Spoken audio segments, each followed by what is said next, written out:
Hi there, it's Anastasia. Welcome. Today I have a very exciting crafting video. I am going to be transforming my very ugly no soliciting sign into something whimsical, witchy, and just altogether very fun and more in the aesthetic of my home and garden. So that is what we'll be doing. It's currently a very just plain, your basic no soliciting signs, black and white, you'll see it. And I want to go kind of more towards like a hobbity, cottagecore, witchy kind of vibe. Welcome to my desk. This is the really ugly no soliciting sign that I will be changing up today. As you can see, I tried to be whimsical and add some, what is this called? Twine, and it just looks awful.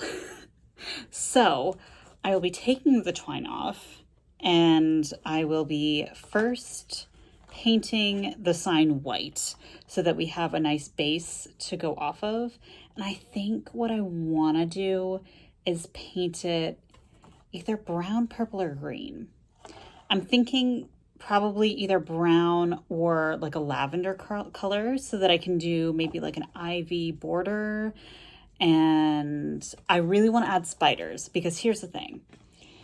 We have a lot of spiders here in Oregon. That's like kind of something that I didn't know before moving here, which isn't a problem for me because I love spiders. My housemates, not so much. I'm the only one in the house that is a huge fan of spiders, and I save them whenever I see them and try to also save them from my housemates. So, and save my housemates from them as well. I'm very much the mediator of the spiders in my household. So I think a spider is a good kind of warning symbol. So I think that what I will do is one of the motifs that I'll have on the no soliciting sign will be, I think like a false black widow. I don't know if they're called brown widows either, but they're brown. We have them. We have a lot of them. We have a lot of those, and we have a lot of the Oregon like giant house spiders or whatever they're called. I saw a few today while I was cleaning out our front walk, but I think I'm going to do that because anytime I can put a spider on something or a bug in general, it's going to happen. So right now I'm just using the Liquitex basic acrylic, and I'm putting some titanium white on my little paint palette.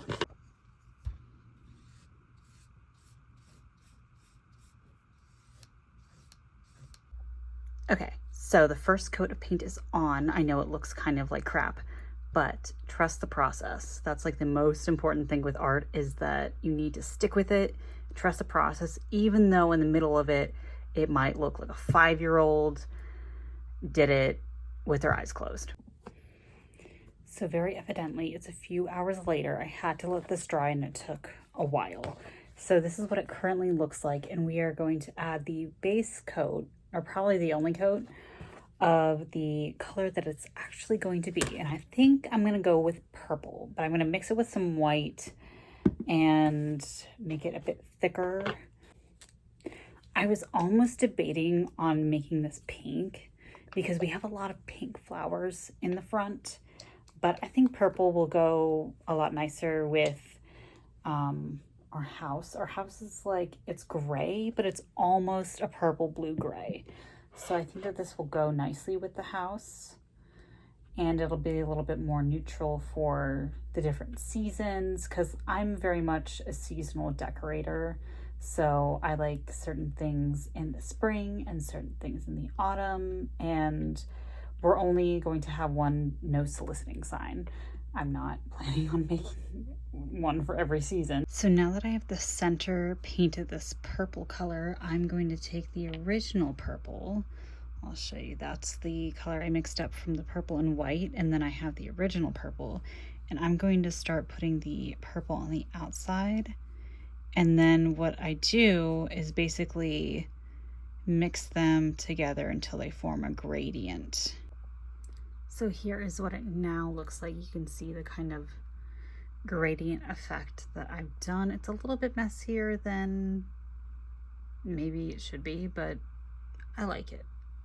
We're gonna stick with it. Good morning. It is day 2 of this project and I let everything dry overnight, so we have the sign all ready to be painted and detailed.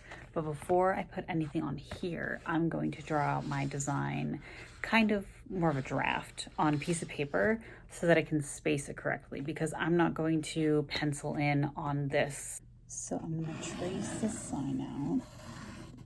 So the size incorrect.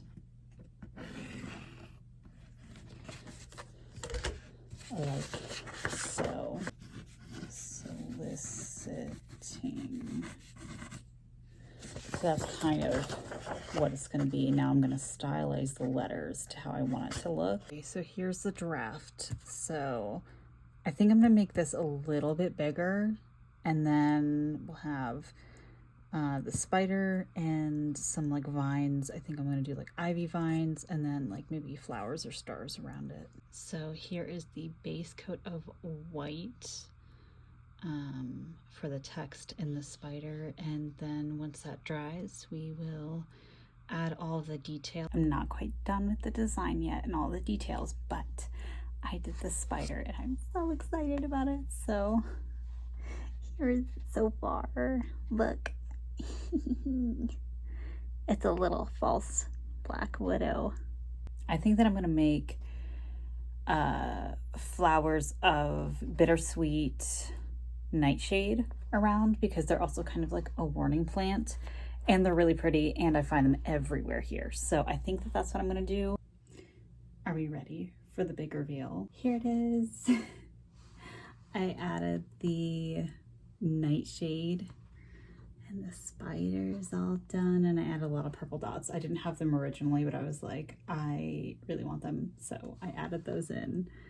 So this is the new and improved No-Soliciting sign. The last step that I really need to do is just covering this with a layer of like Mod Podge or sealant, and then I will either hang it up or I'm going to put it up with command strips. I'm not quite sure yet. Please follow for more artsy videos. I have a lot planned for the upcoming months and I cannot wait to share more with you. I hope that you have a wonderful day. Thank you so much for watching, and I will see you next time.